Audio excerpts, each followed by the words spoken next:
Hello, I'm Jennifer Witt, Director of ProjectManager.com. Well, welcome to today's whiteboard session on how to deliver a presentation. What I've learned is one of the most frightening things for most project managers is giving a presentation. But that's where we can influence our team, influence our stakeholders, our executives, get their buy-in, sell an idea. It's the most powerful thing we can do, but it's the most frightening. But there are a few simple steps that I'm going to cover today on delivering a great presentation. So presentations are like any other thing that we have to do as project managers or any professional. It takes practice. So it's something that instead of raising the bar and expecting to walk out in front of your audience or your team or any group that you're presenting to, it's about practice, practice, practice, practice. So here are some few things to get you going.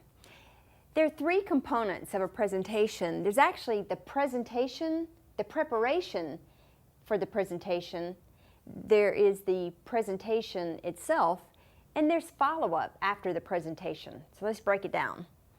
So preparation is what do I do before I give my presentation? So there's a lot of things to do. Here are a few categories. One is expectations. What is the expectations for your audience or for whoever's bringing you in? If you are giving a presentation to your executives, your stakeholders, maybe a client, your project team, number one, define your audience, but also talk with them and get clear expectations. I've got an SOW here because in the work that I do, I get a statement of work. So it's actually a documented, signed off statement of work so that both parties know and agree to and understand the expectations of that presentation. So it's important to understand what is the topic. What are you going to be presenting? Is it a status report? Is it a keynote? Is it information to a team? Are you rolling out a new project? Are you launching a new product line? What is it that is going to be the topic of your presentation? And knowing the audience, who's going to be there? Are you going to be presenting to executives, your stakeholders, your project team? Is it going to be different business units? Or is it going to be internal, external people there? Is it going to be a mix of people who are at different levels, different experiences? What is the location? Where will this presentation be? Is it going to be in your office? Is it in the city? Is it in the country? Is it out of the country? What is the venue? Is it going to be a conference hall? Is it going to be a conference room? Is it going to be an office? What is the venue for the presentation and time? How long will you have? Will you have a 20-minute presentation? Is this a 1-hour keynote? Is it 90 minutes? Do you have a half an hour? You need to know what time, how much time you have. And what takeaways are the clients or the people bringing you in expecting? What are you going to leave behind so that they can follow up, understand, read upon after your presentation, after you're gone? The second part is once you have a clear expectation of what you're going to be presenting, it's researching. Researching through, I love Google. Google is one of my best friends. When I'm researching things, it's so easy to go Google a topic. I can also go to a library. I can also interview people. One powerful thing for companies, your project teams, is to interview the people who are going to be in the audience. Interview the people who are bringing you in for the presentation. And the reason you want to do that is you want to find out what are the issues, what's bothering them, what are you there to really address. And once you start talking to people, you get different perspectives of how people see the common issue and what you can do to actually address some of those issues. And through that, you want to remain relevant, relevancy to your audience. You want to be talking about things that matter to them, that's timely. If you're in technology, you don't want to be talking about technology that's really old, that's not applicable to them. If you're doing green projects, nonprofit projects, construction, engineering, whatever you're doing, you want to stay relevant to what they care about. So you will also want to keep in the back of your mind, why do they care? Why are they bringing you in, and why are they going to listen to you about this topic? And what does this mean to them? You know, people are always coming in for presentations. You want to keep them engaged, keep them excited and tuned into what you're saying during your presentation. So it's important to know, have them be thinking all the time, what does this mean to me and how can I take this back and use it? Professional materials. So whether you're delivering a PowerPoint, you're actually giving handouts or presentation materials in hard copy, you want them to remain professional. If you're going to be presenting something online, it's important to know how to get in, make sure you can have access, make sure that you have the logins and passwords and they're still active and valid. And then takeaways, making sure that your takeaways are ready, that you know where to ship them to and what's actually needed. So that's a lot of preparation before you even begin. And those are only a few of many other things, but just an idea of where to start. Then I feel like there's some best practices before the presentation, before the day of. It's important to visit the venue. Actually go to the place where you're having the meeting. If it's in your office building, just go make sure they have enough seating, the tables are arranged how you like it, the look and feel. If it's a conference area, if it's a stadium, if it's on location, off location, visiting that before so you have an idea and you have a feel of what it feels like for you. How are you going to project? How many people are going to be there so you know what equipment you might need? Also, rest and relax. Again, this is one of the most frightening things that most project managers do. And even professional speakers always still get those butterflies in their stomachs before they speak. So it's important to get a good night's rest, not worried about your presentation, how things are going, because you've done all this preparation, just getting a good night's rest.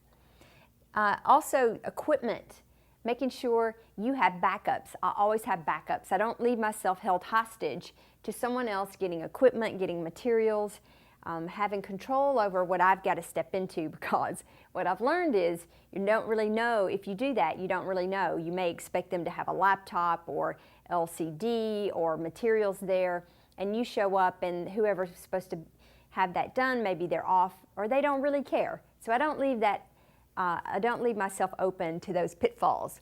And then snacks. Depending on how long this is, if you're there for a longer period of time, maybe you're multiple speaking event, maybe you're one of the later speakers, is having snacks, water, things to hydrate and nourish yourself. Then the day of the presentation, again, this is during the presentation. Again, this is a study. So for people who go in to begin speaking, this is a study. Each one of these are like, you know, there's so many things that you can learn about each one of these.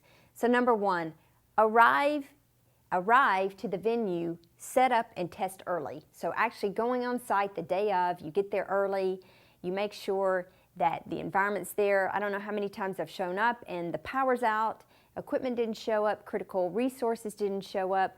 So it's good to get there early so you make sure everything's okay. These are some of there are a lot of areas for failures here, so you want to keep on top of it. Set up and test your equipment, make sure your laptop works, your PowerPoint presentation works. If you're doing something online, you have internet reception. So get there early, because that way you have time, you give yourself time if something goes awry to have a backup. Number two, the presentation. Wow, this one right here is a study in itself. When you become, if you go into making presentations, this is an area of study where you can spend a lot of time working with mentors, taking classes to learn this skill. But in the presentation, there are three parts. There's the intro, there's the message that you're delivering, and the outro. So the intro is coming out strong with either a question or a quote or a statistic, some hook that gets your audience listening to you when you speak. Then there's the message. Having a clear, concise, pointed message that people can follow. If you're rambling all over the place and people can't follow you, they're going to leave confused and frustrated. So you want to have a clear, concise message. And then the outro. How are you going to wrap it up? So you basically tell the audience what you're going to tell them. You tell them through your message, and then you tell them again what you told them in your outro. So you introduce it, you say it, and then you wrap it up. And then through the delivery, is remembering a few items that is like, what is your tone? What are you there to do? Are you there to inspire a team? Are you there to inform someone? Are you there to deliver bad news? So it's remembering why you're there and what tone do you need to set. Do you need to be upbeat? Do you need to be serious? Do you need to interject humor? Or do you need to respect the fact that you're going to have to deliver bad news? And then the pace, understanding the pace. So you may have practiced and you may know what you're going to say, so you have it down, but remembering that your audience have never heard this message before. So keeping a pace that people can follow and giving them the pause so they can actually sink in and listen to and hear what you're saying. And then questions, knowing how, when you're going to ask questions. So you need to know going in, are you going to leave yourself room to ask questions? Are you going to take questions during the presentation? Or are you going to take questions after the presentation? And one powerful thing we've learned is you don't want to leave your presentation with a powerful message, setting people up to know exactly what you want, and then leaving someone to disrupt your whole presentation by asking some question that's going to throw either the audience off or you off. So you want to leave yourself room, if you do ask questions at the end, to leave yourself time to go back and reset the message that you left your audience with. You also want to have them know what are the next steps. What are the next steps that they're supposed to take? Give them a call to action. Do they need to go complete a survey? Do they need to take a course? Do they need to go complete some deliverables? Read a brochure? Do they need to come back for the next class? What is it that you need them to do? And always, always, always give them your contact information. How can they reach you for further questions? Can they email you? Can they call you? Do they fill out a form? What do they do to reach you for more information? We found some of the best practices is when you're at the presentation and at the end, collect cards from people. If they have cards, get their cards so you have their contact information. Make little notes. I always get someone's card, and if they ask me a question, I write a note on the back. Hey, they asked this question and I need to send some follow-up. Or if they want me to send them a book or some resources, I write the note on the back of their card. Then I write down any questions that people ask that I need to take back, and maybe I follow up to one person or I want follow up to the group.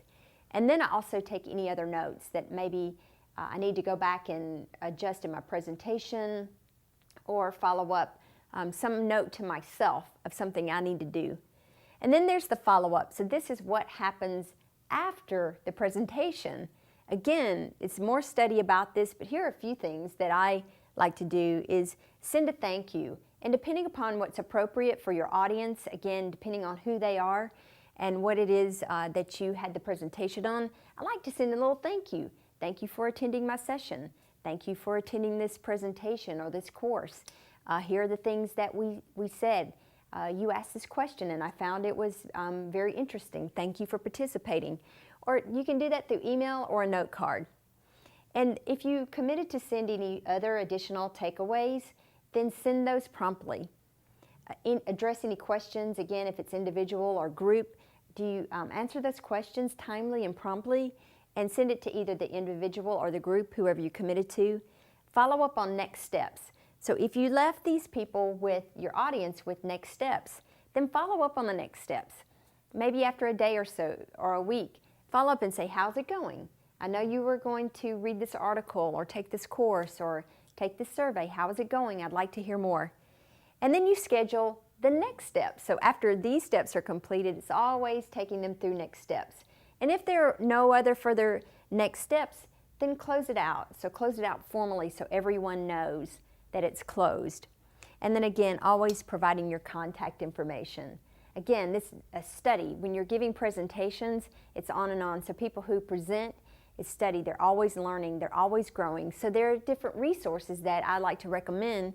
Number one, if you have a local Toastmasters.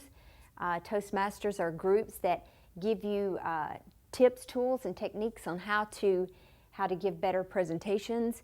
There's also the National Speakers Association. Also, some of the other groups, volunteer groups, nonprofit groups you may be involved in, you can practice speaking. You can even go to your organization, maybe your human resources or project teams, and ask for more experience of giving out presentations. And then mentors. I have my own mentors who I study with, and I'm always practicing on either the business aspect of it, the preparation of the follow-up, or the actual presentation. So again, it's a study.